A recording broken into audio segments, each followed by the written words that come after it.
bahwa orang yang berani berkoar-koar di hadapan media, orang sudah sumpah demi Allah, ayo udah saya bilang, ya udah tunggu aja nanti mereka harus pertanggungjawabkan perbuatan di mata hukum tadi. Jangan-jangan mau pansos? Kalau dibilang pansos gara-gara kasus ini, saya nyatakan tidak. Tetapi kalau gara-gara kasus ini saya mendapatkan panggung, contohnya hari ini saya hadir di sini, ya itu udah ketentuan Allah. Saya curhat kemarin, Bang, uang saya berapa 400.000 lagi. Jujur saya bilang, Nunjukin saldonya. sampai tunjukin, aku udah nggak kuat, Bang. Della Puspita ini kan artis idola saya juga, Bang. Makanya ya saya berharap artis idola saya ini harus bijak. Kamu punya anak, kamu punya orang tua, saat ini sedang menonton. Jangan sampai kelakuan kamu dilihat ibu kamu, dilihat anak kamu.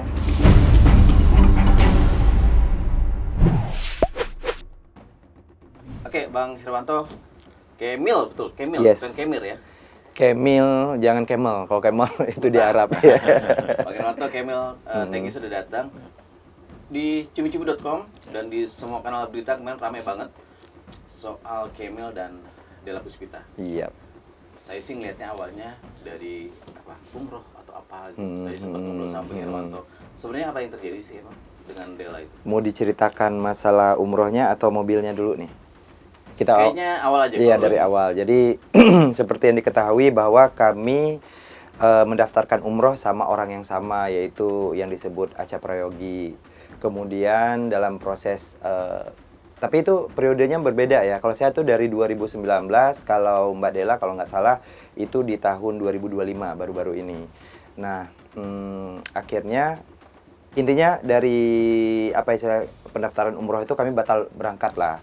Nah, masing-masing kami meminta pengembalian uang karena ada yang ingin uangnya dikembalikan karena pingin mendaftarkan ke travel yang lain juga, ada yang memang pingin dikembalikan saja begitu. Jadi kalau terkait kasus saya sendiri itu dari proses saya minta untuk pengembalian uang itu tidak maksudnya gini, pengembaliannya 2 juta begitu akhirnya. Iya. Akhirnya saya bilang gini, boleh nggak kalau memang dikembalikan itu dalam kondisi full, jadi biar saya bisa mendaftarkan di travel yang lain gitu, biar uangnya nggak habis begitu aja. Sebentar, emang udah masuk berapa? Kalau dari awal itu tambah mungkin hampir 70. Oke, Hampir 70. Nah, sebentarnya dicicil. dicicil. Nah, tiba-tiba setelah saya ngomong begitu ke Acanya, dia menelpon, Kemil, boleh nggak saya pinjam mobil kamu? Saya lagi ada project supaya nanti kalau memang uang ini cair, dan pasti cair kok ini uangnya, dia sampai menunjukkan beberapa bukti sedang proses. Terus akhirnya saya setelah melakukan pertimbangan lah ya gitu, saya pikir oh iya ya, yang penting uangnya bisa balik, nanti bisa umroh sama Umi, mudah-mudahan bisa berangkat bulan puasa ini gitu, waktu itu ya, waktu bulan 1.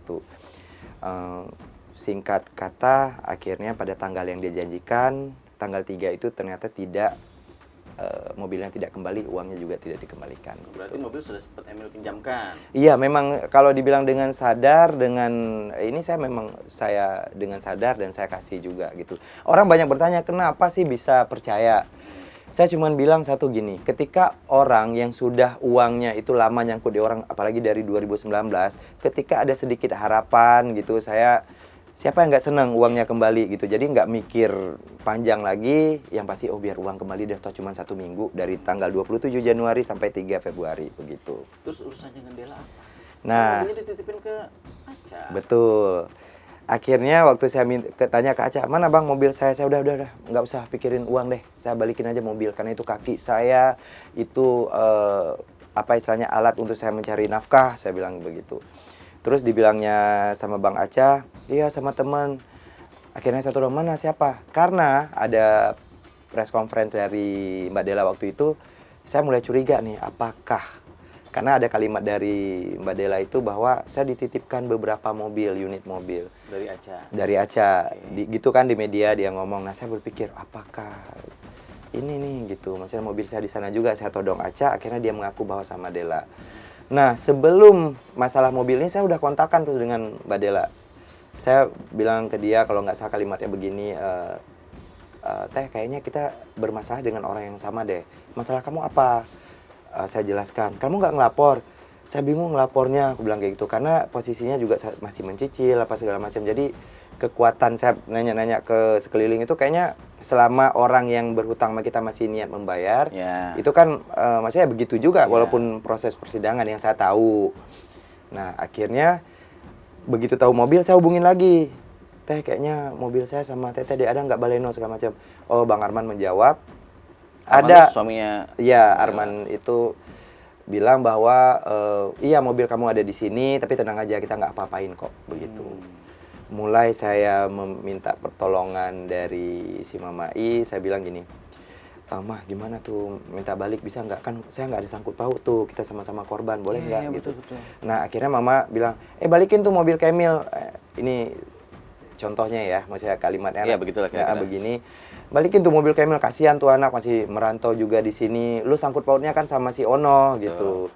Jadi ya udah kalian sama korban biar ini. Oke pertama oke. Terus yang begitu nggak ada angin nggak ada hujan tiba-tiba dapat informasi dari si Mama voice note, Mil mobil lu dan mobil lainnya udah dibalikin, buruan lu telepon Aca, jangan sampai mobil lu di kemana-manain lagi tuh begitu kan. Saya telepon Acanya, begitu nelpon Bang Acanya angkat pertama gini, Assalamualaikum Kemil, Waalaikumsalam. Kemil sorry ya, saya belum ada uang untuk transfer kamu. Saya lagi cari uang juga buat bayar uang Dela supaya mobil kamu bisa ditebus. Saya langsung, gimana Bang? Sorry nih Bang, saya dengar informasi begini. Udah jangan bohong-bohong lagi, jangan berdrama lagi, balikin mobil gitu. Dia bilang, demi Allah, demi Rasulullah, Kemil, saya memang nipu kamu, saya memang bohongin kamu dalam umroh, tapi untuk mobil, saya bersumpah demi apapun, saya belum terima. Saya WA lagi Bang Arman, Bang, kata Bang Aceh begini-begini, penipu lo masih percaya, begitu-gitu kan. Jadi abang, kalau memang abang sudah balikin mobil, boleh nggak saya minta buktinya? Karena saya bilang, ini 2025 nggak ada orang nggak punya HP yang pakai kamera, kan? Apalagi mengembalikan ada 6 unit mobil gitu. Terus dia bilang, ya nggak ada lah jawabannya. Ya nggak ada lah, saya waktu terima juga nggak ada bukti penerimaan gitu. Itu dasar saya akhirnya mencari kesana kemari, terus kemudian menanyakan ke Bang Herwanto, Bang ini gimana gitu. Karena saya pikir orang yang tahu hukum ya gitu. Karena di sini bilang mengembalikan, di sini bilang belum menerima. Akhirnya merujuklah ke Mbak Dela. Terjadilah kejadian ini. Iya. Bang Herwanto, tadi kan Kemil cerita ya bahwa sama-sama menjadi korban si A lah ya, sama-sama menjadi korban. Berarti kan tidak ada urusan dengan Dela nih. Mereka berdua nggak ada urusan lah ya, tidak ada urusan. Terjadi setelah ada titipan mobil itu. Masalah hukumnya terjadi di mana, Bang? Ya, masalah hukumnya terjadi begini. Sebenarnya ketika Kemil sudah menanyakan dan tidak mengembalikan, nah di situ dugaan penggelapannya. Sama aja kayak handphone. Kalau umpamanya handphone saya dipegang abang nih sekarang. Saya tidak bisa menuduh abang menggelapkan kecuali saya minta dan abang tidak memberikan. Nah, itu Bang, itu handphone saya tuh. Kalau abang tidak mengembalikan, maka masuklah penggelapan. Nah, ketika Kemil menanyakan itu kepada Dela maupun Arman dan mereka tidak mengembalikan, apalagi sudah jelas mengatakan sudah dikembalikan ke Aca. Aca ditanya belum menerima. Dan itu berulang-ulang kali. Apalagi ada kalimat di situ ketika Kemil merasa bingung, akhirnya Aca nge-WA lah Arman. Disampaikan itu dengan jelas tuh ada WA-nya. Bang, mobil teman saya baleno merah, menurut di telepon Isdalia katanya sudah dikembalikan kepada saya. Saya belum menerima. Dijawab sama Arman. Tumben WA biasanya telepon biar bisa di screenshot ya, dikasih ke Kemil. Biar seolah-olah mobil sama saya. Nah, orang yang mengatakan soal mobil sama saya benar faktanya mobil sama dia. Nah, itulah yang dimaksud dengan penggelapan begitu. Makanya saya meyakini tunggu aja nanti tanggalnya. Ini sepasang suami istri ini insya Allah berpotensi jadi tersangka. Oke Bang, menarik nih Bang. Katakanlah saya ada di pihak Dela gitu misalnya. Ya. Saya menerima mobil yang dititipkan oleh Aca, betul nggak gitu ya? Ya, Sampai kalimat itu betul ya? Ya, betul. Nih, saya terima mobil dititipkan oleh Aca. Berarti fisiknya ada di saya nih, fisiknya dari saya. Emil nanya, Bang, mobil gue mana? Nih ada kok, gitu. Ya. Emang saya salah ya Bang kalau nggak? Saya kan seharusnya ngembalikinnya ke Aca, tapi nggak saya balikin ke Aca. Ya. Terus kemarin Emil terakhir nemu di Polres ternyata. Ya. Itu gimana kok bisa jadi kayak gitu. Ya, kalau- Maksudnya salahnya Dela dan suaminya ada di mana gitu. Ya, kalau itu dulu, sebegitu dia ngomong barang ada sama saya, ya, tenang aja. Itu belum ada peristiwa pidana tuh. Belum ada peristiwa pidana. Nah, ketika Kamil mengatakan bahwa itu mobil saya dan dia mengatakan benar adanya di sini, oke, mamanya dia menganggap bahwa saya akan menyerahkannya ke Aca. Tapi prakteknya, faktanya dia serahkan nggak ke Aca. Enggak, justru dia mengatakan menyerahkan ke Aca itu berita bohong. Bisa dipastikan, apalagi sekarang. Sekarang bisa dikatakan 100% bohong cerita itu. Nah, permasalahannya, ada nggak di situ niat dia untuk menggelapkan itu? Niat sudah ada, perbuatan permulaan sudah ada. Nah, dalam hukum itu, kalau peristiwa kejahatan itu tidak terjadi sempurna, tetapi tidak terjadinya itu karena pihak ketiga. Ya, umpamanya maling nih, saya bawa linggis nih, mau membongkar rumah orang nih, ruko umpamanya. Dalam perjalanan, saya merasa, nggak boleh nih saya bongkar ruko orang, nanti berdosa, atau nanti saya masuk penjara. Batal tuh nggak jadi, itu tidak bisa dihukum orang itu. Tapi kalau seandainya orang itu melakukan, niatnya sudah ada, perbuatan permulaan sudah ada, dan begitu dia ngedongkel nih, truk, suara bunyi nih, truk, ketahuan sama orang. Artinya tidak terselesainya perbuatan itu karena pihak ketiga, bukan dirinya. Nah, itu bisa dihukum. Nah, sama persis seperti kasusnya Dela sama Arman ketika dia ada rencana, ada WA-nya. Bisa saya tunjukkan WA-nya. Arman mengirimkan WA sama si Aca mengatakan estimasi 2 mobil ini dijual tanpa BPKB 150 juta. Arman yang WA ke Aca. Tadi dulu, saya potong dulu. 2 mobil ini apakah Balino Kamil ada termasuk di situ? Sebelum kayak Sebelum. Nah, tapi si Aca dikasih lagi form, seperti form itu. Form itu untuk mengisi nama dan menyerahkan ke Arman. Itu isinya 5 unit mobil. Nah, jadi artinya gini, walaupun ada yang mengatakan umpamanya, apakah itu mobil Kamil? Oke, mungkin masih bisa diperdebatkan. Tapi permasalahannya dengan dia mengatakan sudah menyerahkan ke Aca, apalagi diperkuat lagi dengan dia mengatakan, wah kamu sengaja WA biar ini ya, nah itu kan sudah artinya mengarah bahwa Arman ingin mengarahkan kepada si Aca bahwa kamulah yang megang mobil ini. Apalagi dengan kalimat seperti itu dia bilang, wah permainan kamu mah ketahuan seperti ini. Wah itu menurut saya ya, selesai itu. Ya, tadi kayaknya baru mau ngomong apa yang masih ganjil apa? Maksud sebenarnya sebagian udah dijelasin Bang Roto. Maksud saya gini, kalau saya tuh lebih melihat dari segi moralitas ataupun apa istilahnya, kalau dibilang saya tadinya kan nggak ada adab tuh berkeluar di ini. Menurut saya yang nggak punya adab itu justru perlakuan yang mereka berikan ke saya. Katanya kenal, katanya begitu, dan apa istilah bahkan sampai bilang komunikasi enak kok gitu. Enak kalau saya WA untuk terkait komunikasi ya. Itu memang mungkin masih dibalas, masih direspon teleponnya. Tetapi untuk terkait mobil dari Mbak Delanya sudah bilang, Kamil, saya cuma melihat mobil kamu ketika waktu malam diantar aja. Selebihnya saya nggak tahu, nggak ada urusan. Berarti kan sudah nggak bisa komunikasi lagi terkait mobil. Itu penyimpulan saya ya. Kemudian dari Armannya sendiri bilang, Bang boleh ketemu nggak? Saya bilang itu sejauh sebelum somasi. Saya bilang kita ketemu boleh nggak? Ya memang beliau di luar kota, saya pun lagi di luar waktu itu. Tapi setelah itu nggak ada kabar lagi. Saya bilang melalui si mama lagi, memang mobilnya sudah dikembalikan. Karena saya udah merasa gini, kok saya dilempar sana kemari ya gitu. Akhirnya saya cari Bang Herwanto. Bang, ini kondisi begini-begini gimana Bang? Saya posisinya di mana nih? Salah saya di mana nih Bang? Kok saya merasa, kalau saya sendiri merasa terzolimi. Tapi di pihak sana juga merasa terzolimi. Gimana nih Bang? Dari Bang Herwanto akhirnya mengurut semuanya, dari kejadian per kejadian, komunikasi per komunikasi. Yuk Kamil, kamu benar. Begitu. Bang, kalau saya bicara dengan pengacara, dengan Bang Herwanto, pasti semuanya ada dasar hukumnya. Ya kan?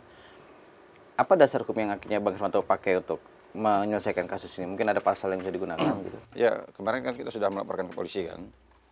Ya, yang pertama sangat saya sayangkan gini. Waktu somasi terbuka kita mengundang, mereka nggak ada respon. Begitu saya buat laporan juga, itu saya langsung mengatakan tuh. Walaupun sudah lapor ke polisi, pasalnya kan 372 penggelapan.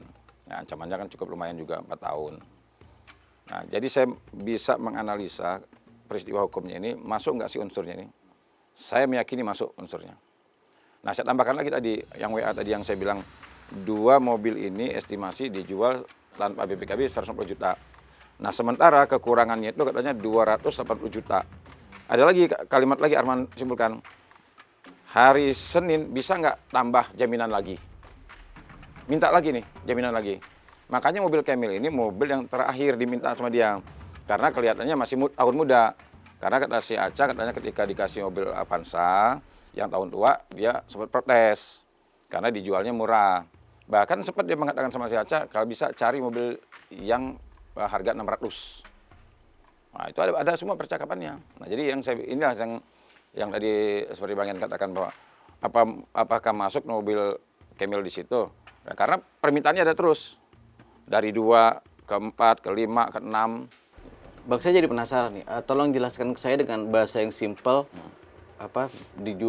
Penjualan mobil tanpa BPKB. Itu bahasanya apa? Emang boleh jual mobil tanpa BPKB? Nah, ini kan enak banget pertanyaannya begini kan. Enggak, saya nggak ngerti nih soal jual beli mobil. Setahu saya sih kalau jual beli mobil ya kalau leasing BPKB-nya masih di leasing, dapat setelah lunas. Kan? Atau tunai, selesai nih gitu. Ya. Kalau kalimat tanpa BPKB itu maksudnya apa? Nah, kan ini di sini makanya kan saya bilang saya sebenarnya belum mempertebal banget nih. Nah, karena Bang Yan mengatakan seperti itu, nah saya makin kuat lagi. Saya nanya. Iya. Aja dong, saya nggak Nah, tahu. iya. Bang Yan jangan ketakutan. Iya, tapi benar, pertanyaannya benar. Jadi sebenarnya simpel. Tadi kan Bang Yan mengatakan saya pengen kalimatnya sederhana aja. Nah, kalimatnya sederhana aja. Seseorang itu ketika menerima jaminan, hal yang pertama dipertanyakan adalah kamu pemiliknya bukan. Terus barang ini masih ada sangkutan nggak dengan pihak ketiga? Itu belum dijual loh, hanya megang aja jaminan. Nah, ketika Arman sama Dela menerima jaminan ini, bisa dipastikan bahwa pemberi jaminan bukanlah pemiliknya. Ya, karena si Aca. Karena si Aca. Pemiliknya. Sedangkan pemiliknya Camel aja masih perlu diperdebatkan. Kenapa? Kamu masih kredit. Nah, jaminan masih bermasalah. Nah, sekarang dia menerima jaminan, bisa dipastikan bahwa orang yang memberikan barang ini bukan pemiliknya dan dia sewa rental. Terus kemudian diambil sama si pihak penerima dengan niat mau dijual tanpa BPKB. Makin kuat pidananya. Bisa nggak dijual? Ya, bisa. Tapi nanti nginap di Polda Metro Jaya. Kalau dijual. Tanpa BPKB. Tanpa BPKB. Sudah jelas itu sudah bukan multi tafsir lagi itu, selesai aja. Makanya saya bilang udahlah, jangan ngotot-ngotot lah. Terus yang kedua, bagaimana Bang Hermanto bisa menjelaskan tentang permintaan mobil yang terus bertambah? Ada nggak yang sekian? Ada nggak yang sekian? Bahkan sampai 600 juta. Oh, ada. Itu nggak mungkin dari rangkaian modus yang sama dengan tanpa BPKB itu tadi? Iya, ada. Makanya saya kan sudah komunikasi sama Aca nih. Bahkan Aca itu sekarang minta tolong saya jadi pengacaranya. Karena dia bilang gini, Bang, saya kelihatnya waktu Abang somasi itu pertama, saya merasa kok sepertinya Abang mampu nih mendampingin saya. Karena saya ketakutan nih, saya didatangi preman-preman itu katanya.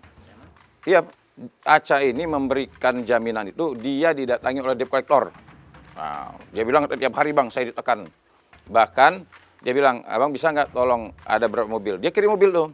Jadi waktu kita ke Polres Bekasi itu, saya sebenarnya nggak ngeliat mobilnya Camel awalnya. Saya melihat justru mobil yang satu lagi yang Daihatsu. Karena begitu pas dikirim fotonya warnanya putih kan. Begitu pas saya naik dari Polres itu, saya lihat, loh langsung ada mobilnya tuh. Lah, ini mobilnya nih. Begitu depannya, saya nengok gini, baru ada mobil Camel di depannya. Ini mobil kamu nih, saya bilang, warna merah. Kaget kan kita. Nah, disitulah, jadi yang pemilik rental ini, sama si Aca ini sudah ngubungin saya. Makanya saya tahu persis nih. Ketika saya analisa peristiwanya, makanya saya bersedia. Saya bilang, oke, Bang Aca, saya siap dampingi. Tapi kamu harus buka seterang-terangnya. Kenapa kamu nyari mobil, kenapa kamu menyerahkan, di mana kamu serahkan, siapa yang ngambil barang mobil itu. Yang mengambilnya itu adalah orang-orangnya si Arman. Nah, yang tegap-tegap itu. Camel, tadi Bang Hermanto ngasih bocoran bahwa, mohon maaf sekali lagi, balenonya masih cicilan betul? Betul. Di tangan Aca berapa lama? Saya ngasihnya itu 27 Januari. Sekarang Maret. Sekarang ada Maret. 2 bulan kira-kira ya. Hampir. Cicilannya masih dibayar kemarin? Masih. Masih emang yang bayar? Masih.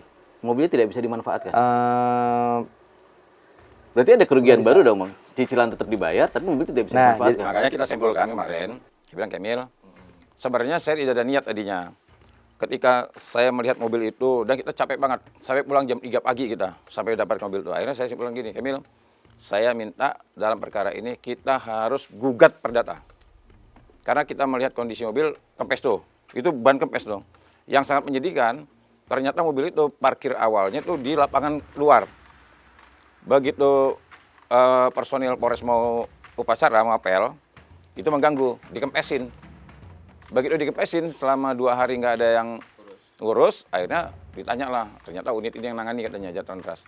Dari bawah ke atas dalam kondisi kempes. Nah, makanya saya bilang, Kamil, kita harus daftar gugatan dan Arman sama Dela harus bayar atas perbuatannya ini. Nah, pertanyaan berikutnya, itu mobil autopilot, jalan sendiri ke Polres atau gimana? Berharapnya begitu ya, secanggih itu waktu beli ya. Ya, Saya mau bilang di Cina itu tuh. Jadi kan saya tanya, karena kan tadi ceritanya kan dipegang sama Kalau bahasa Dela, kan? Jadi, informasi dari kepolisian yang mengantarkan jawab, langsung memang Dela dan Arman. Dengan alasan apa dia mengantarkan itu? Alasannya mereka tidak tahu itu kepemilikannya siapa, jangan sampai nanti ada yang mengaku-ngaku mereka salah ngasih begitu. Dan kita sampai itu yang jelas panik. Tapi saya Panik tahu itu. sebentar Bang, saya coba merunut ya. Heeh. Kan itu mobil diserahkan acak ke mereka. Iya. Nggak lebih bijak nggak dibalikin ke acak? Atau emang harus ke Polres? Kalau ke Idealnya harusnya kembalikan ke Aca. Ke Aca. Karena Kalau itu dia bukan mau- mobil sengketa, bukan mobil Yang berhubungan lucunya dengan nih, kasus. Bang, begitu kita masuk, kita temu propos. Kita tanya sama propos dong. Saya jujur aja, saya agak kenceng nanya. Saya bilang, Pak, ini kenapa mobilnya ada di sini nih? Bilang. Apa jawaban dia? Ini mobil Dela Puspita. Itu kalimat pertama yang itu kali keluar. pertama dia. Kaget kan? Akhirnya kita temuin lah unit yang nanganinya. Dia mengatakan bahwa Arman dan Dela yang mengantar. kita sih berharap Dela dan Arman bisa hadir di sini ya. Iya, Karena saya betul. juga nggak bisa langsung Iya, terima betul, pernyataan Bang Kita Hermanto. berharap dari somasi sebelum somasi, yuk duduk bareng. Setelah, jangankan somasi, setelah laporan pun sama si WA buktinya ada. Assalamualaikum Bang, kita duduk bareng yuk gitu. Tapi ditolak. Ya, Dari mudah-mudahan aja awal. nanti Bang Ian bisa Jadi ngajukan kalau pilihan ya. memang ada statement di luar sana kalau kitanya yang seolah-olah tidak membabi buta lah ya, istilahnya tidak peduli dengan apa yang mereka alamin, melaporkan begitu aja, itu playing victim tuh justru ada di sana gitu loh. Karena harusnya ketika kita mengundang untuk duduk bareng, bukan masalah komunikasi lancar di WA ataupun di telepon enak, bukan itu lagi. Sekarang ini masalah mobil kan. Gitu. Penjelasannya ayo mana gitu. Bang, sorry nih Bang Hermanto saya tanya. Mobil kan udah ketemu nih, udah ada lah, udah ada di Polres. Kita sudah tahu. Ya, sudah tahu. keberadaannya. Lantas di mana masalahnya? Kenapa nggak diurus gitu terus diambil bawa pulang selesai kan urusan? Ya, karena kan yang memberikan itu kan pihak Dela sama Arman. Nah, kemarin pihak kepolisian Tapi kan mengatakan- Kemil bisa menunjukkan bukti kepemilikannya dengan Bisa, bukti sebenarnya cicilan bisa. segala macam itu. Sebenarnya bisa. katanya ya Bang. Iya, sebenarnya bisa. Cuman kita tidak mau berdebat dengan pihak kepolisian ya. Karena kan pihak kepolisian aja saya sudah protes. Saya naik ke atas tuh ke Jatantras, saya protes sama dia. Bapak seharusnya nggak boleh Pak nerima mobil ini. Karena ini kan bukan sengketa mobil ini. Polisi nggak boleh nerima sebenarnya. Nah, cuma saya tidak mau berdebat panjang, cuma kita bersyukurnya yang tadinya kami khawatir bahwa jangan-jangan mobil ini dijual oleh BPKB. Begitu kita lihat ada percakapan seperti itu, kita ngubungin siapa? Ormas, kita hubungi semua ormas-ormas. Tolong, kita sebarin foto-fotonya. Teman-teman kita di TNI Polri kita sebarin, tolong. Misalnya kita bikin sayembara sampai, kalau bisa ngasih tahu keberadaan ini, ada bonus dari kita. Sampai segitunya kita. Nah, tiba-tiba kita bisa mengetahui mobil ini bukan dari Arman, bukan dari Dela. Kita temu sendiri. Nah, artinya kan sudah ketahuan nih niat orang-orang ini seperti apa sih. Makanya kita udah biar aja.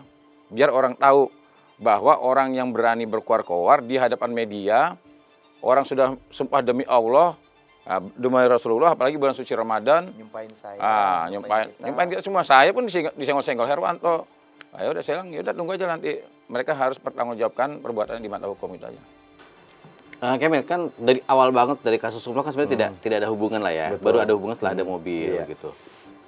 Update terakhir mobil sudah Emil lihat lah itu barangnya di Polres.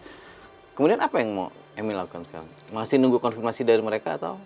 Sebenarnya kemarin dengar-dengar kan ada teman yang ngirim capturean lah dari statusnya Mbak Dela kalau mereka mau bikin konferensi pers. Sebenarnya kita nunggu juga, maksudnya ini ada pembelaan apa lagi.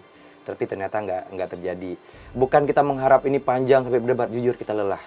Saya sampai hari ini pun tidurnya selalu sehabis sahur karena sebelumnya itu ada konfirmasi ke sana kemari lagi, ketemu awak media lagi gitu. Jadi capek.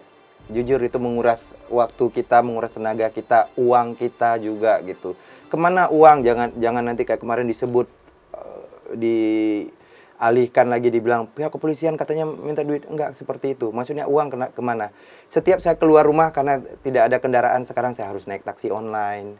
Dan itu beberapa kegiatan dari ujung ke ujung itu kan membutuhkan biaya. Akhirnya itu cukup melelahkan gitu. Nah, harapannya sekarang itu sebenarnya mobil itu bisa kembali ke tangan saya. Kalau ada pun proses hukum yang berjalan, ya kita biarkan aja proses dari pihak kepolisian gitu sampai menangani ini. Bagaimana menurut aturan hukum bagaimana mobil itu bisa kembali ke pemiliknya? Ya kalau menurut saya sebenarnya gampang. Kalau seandainya saya, rencana kita kan seharusnya hari ini nih, kita ini ke Polda kan. Kami menyampaikan ke Polda karena kan kami sudah buat laporan. Kami berharapnya ini segera diproses. Langsung aja proses saja, karena kan sudah ketahuan nih barangnya ada di mana, yang menyerahkan siapa, laporan kami seperti apa, sudah jelas nih. Nah cuma kemarin kita berpikir lagi nih, karena ada teman yang seru lingkungan, dan kalau bisa ditahan dulu lah, ngobrol-ngobrol dulu gimana.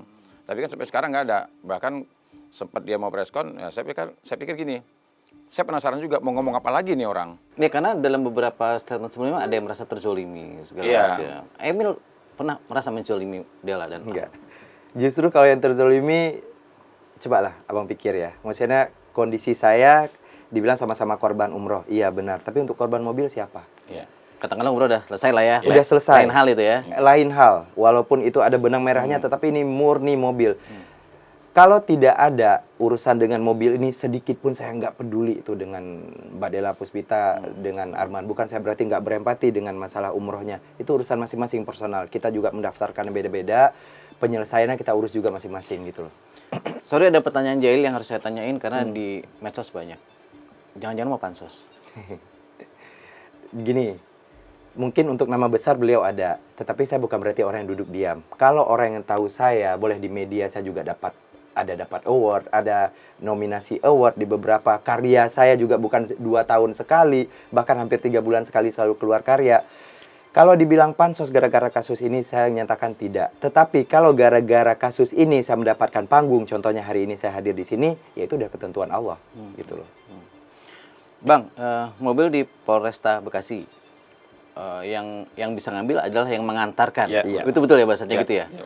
Berarti mobil itu tidak akan keluar sebelum diambil sama yang mengantarkan? Iya. Ya, menurut polisi begitu. Oke, berarti kegiatan kami juga akan makin Benar. terus terganggu. Karena, Terganggu, semakin sulit nah ini juga. akan ada kerugian baru gak? Kayaknya sepertinya banyak sekali yang Iya. akibat ini. Saya curhat kemarin, Bang, uang saya berapa 400.000 lagi. Jujur saya bilang, Biar nunjukin saldonya. sampai dia. tunjukin, aku udah nggak kuat, Bang, gitu. Makanya ketika kemarin ada teman yang bilang damai, bukan damai dengan merekanya ya, tapi saya berdamai dengan keadaan. Saya juga mungkin sekarang, nama kita lagi merintis. Ada kerjaan endorse yang saya nggak bisa ngambil, ada kerjaan di luar kota juga saya lagi ngurusin. Ini sampai saya bilang, Bang, ini gimana, saya udah pusing banget gitu. Jadi ketika mereka bilang pihak mereka yang terzolimi, sayalah yang terzolimi. Gitu. Udah capek Ya, mau kerugian kan? Iya, gimana? Bang? Yang jelas begini kalau saya bicara kerugian. Saya sejak awal Kemil ini konsultasi, sejak dari besoknya gitu, kita somasi, terus kita melakukan upaya-upaya hukum gitu. Sampai mobil itu bisa kita temukan, ini cukup juga menguras tenaga, ya, uang keluar, waktu dan sebagainya. Makanya saya simpulkan sama Kemil, kita segera mendaftarkan gugatan. Kenapa? Karena bisa dipastikan, gampang sekali saya untuk membuktikan di pengadilan bahwa perbuatan ya yang ditimbulkan akibat perbuatan dari Della sama Arman ini, gampang sekali saya buktikan di pengadilan bahwa menimbulkan kerugian itu gampang sekali. Makanya saya katakan sekali lagi, Arman dan Della harus bayar. Jangan dia berlindung dari umroh seperti korban. Dalam perkara umroh, saya tegas katakan, Kemil korban, Della korban, Arman korban. Tapi dalam perkara mobil, 100% Kemil korban. Ini tidak ada, ini jangan berlindung dari, saya kan korban umroh. Terus apalagi dia mempertanyakan begini loh. Dia ngomong, Kemil kamu somasi, ibu saya sakit, saya akan tandai wajah kamu dan lain sebagainya. Terus dia akan melawan. Dia akan melawan, katanya anak saya sudah besar. Saya akan lawan, saya tidak peduli lagi, saya akan lawan. Justru kemarin ditambah lagi, dia posting lagi, ibu lagi sakit kan. Kalau menurut saya beginilah, Della Puspita ini ya harusnya dia jangan membuat ibunya makin sakit. Kenapa? Kalau ibunya ngeliat kelakuan anaknya seperti ini, tambah sakit. Apalagi dia narik-narik anaknya lagi. anaknya ngeliat kelakuan emaknya ngeliat kelakuan ibunya. Makin sakit orang. Saran saya sudahlah, ini kan Della Puspita ini kan artis idola saya juga, Bang. Makanya ya saya berharap artis idola saya ini harus bijak. Kamu punya anak, kamu punya orang tua, saat ini sedang menonton. Jangan sampai kelakuan kamu dilihat ibu kamu, dilihat anak kamu. Ya, yang bijak lah gitu kan, ini bulan puasa. Masa teriak-teriak, sumpah-sumpah, apalagi ada Aca. Saya kasihan sama Aca sebenarnya. Dia bilang gini sama Aca, Bang. Saya sudah transfer dengan jumlah uang sekian. Sekarang ini Aca seharusnya bisa mengangsur kerugian-kerugian para jamaah ini. Sekarang ini setiap minggu Aca harus membayar mobil rental. Yang seharusnya uang itu kalau dipergunakan bisa mengangsur kerugian jamaah. Sekarang Aca ini dipaksa tiap minggu dia bayar. Karena mobil di tangan si Arman sama Della kan. Apalagi sekarang ditaruh di Polres lagi. Nah ini maksud saya bijaklah mereka bulan puasa. Jangan ketika ada orang sumpah demi Allah demi Rasulullah dengan tegas mereka mengatakan bahwa Aca itu berbohong. Orang yang sumpah demi Allah demi Rasulullah berbohong kata dia. Padahal dia tahu dia meyakini saat itu dia yang berbohong. Nah, menurut saya udahlah bijak aja ini bulan puasa kita cari solusi yang baik agar apa? Agar jangan sampai kita zolim sama orang. Ya, sekali lagi kita berharap ya semoga Mbak Della dan Mas Arman juga bisa Ya, speak up gitu. Emil, apa yang mau Emil sampaikan buat mereka? Mbak Della, Capek banget pasti udah kan? Makanya ini ngomong aja sebenarnya udah bulan puasa gini ya, maksudnya makan kita jadi nggak berselera gitu. Ayolah kita selesaikan masalah ini. Saya juga sebenarnya kalau dari lubuk hati saya yang paling dalam, karena dari awal saya melakukan ini, saya dibohongi pun karena saya selalu memakai perasaan, memakai hati. Mungkin benar kayak Mbak Della bilang kalau saya nggak pakai akal ya. Karena kenapa? Kalau pakai akal mungkin saya juga nggak akan dibohongin begini. Karena orang minta sama saya baik-baik, saya memikirkan juga biar sama orang tua, biar bisa berangkat umroh. Makanya saya kedepankan perasaan gitu. Dan sekarang pun, kalau memang ada jalan untuk kita menyelesaikan ini secara baik-baik tanpa menempuh jalur hukum pun, saya masih sangat dengan tangan terbuka. Tapi kalau memang tidak, ya terpaksa kita ikutin aja proses apapun itu. Siap enggak siap, saya juga harus menjalani ini. Seperti Mbak Della kemarin orang tuanya sakit, sekarang ibu saya, orang tua satu-satunya lagi, itu juga dalam keadaan kondisi tidak baik-baik, asam lambungnya naik karena kasus ini, karena melihat anaknya juga seperti ini dizolimin. Jadi tolong seperti Bang Herwanto bilang, Mbak Della dan Arman coba dipikirkan lagi, kita cari cara yang paling bijak. Oke, Kamil, thank you banget. Bang Herwanto, thank you. Kita sih berharap semoga masalah ini cepat selesai. Sama-sama. Mbak Della Amin, juga amin. bisa speak up. Ya kalau emang ternyata ada yang harus diluruskan, diluruskan. Iya. Kalau emang harus ada yang diklarifikasi, diklarifikasi. Ya nggak, semoga semuanya dimulai dengan baik, berakhir dengan baik. Amin, Oke? amin, amin. Thank you.